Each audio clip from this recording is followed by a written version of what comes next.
Hello, darlings. Happy day 6 of uploads. So I'm just going to fill you in really quick.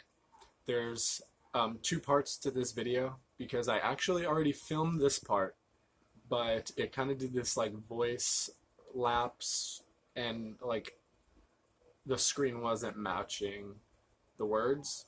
So we're just doing this again. I'll keep the part 2 that I made, but basically I'll just share with you what I was talking about in this first part before I deleted it. And yeah, hello, how are you guys doing? Today I woke up with a mission.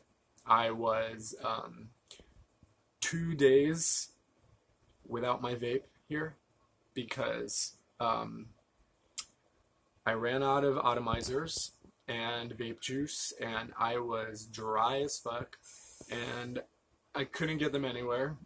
Anywhere close by anyway, so I called like 10 different shops and none of them carried the coils. I don't know if any of you guys use Vaporesso.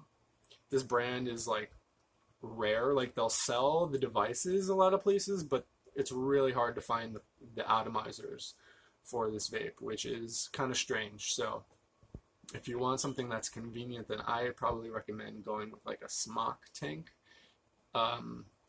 or I would say Smock. They're like a pretty good brand.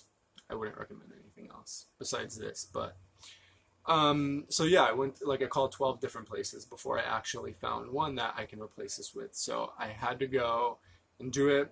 I have been attempting to quit smoking and it has been very successful. If any of you guys are trying to quit smoking and you want an alternative, what I've done was gotten a large tank like this and then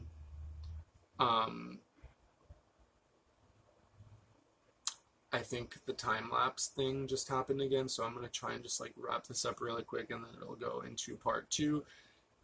Hopefully you guys can bear with the fluctuation. But I went and picked this up. I have been able to stop smoking significantly. Like there have been like days I wouldn't smoke a cigarette for 3 days with 12 milligrams of nicotine in the vape. So if you're trying to find something that actually works, do that.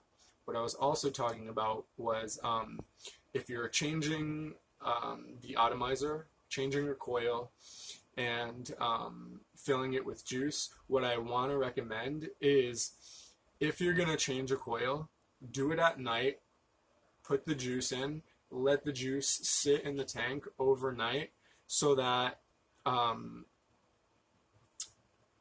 the coil has enough time to absorb the liquid, because if you change the coil, put the juice in, and then you start hitting your vape right away, what's going to happen is that your cotton is in the coil is going to get a little bit fried, and you're going to have like a really weird taste for a little bit before it settles in, which is what I explained in the next video, why I returned the juice, got a different one,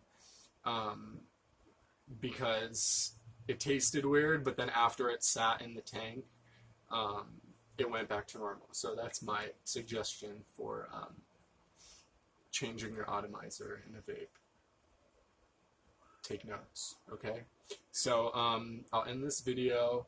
Go check out part 2. I talk a little bit more about everything else that has occurred today. All right, I will see you guys in the next video. Bye.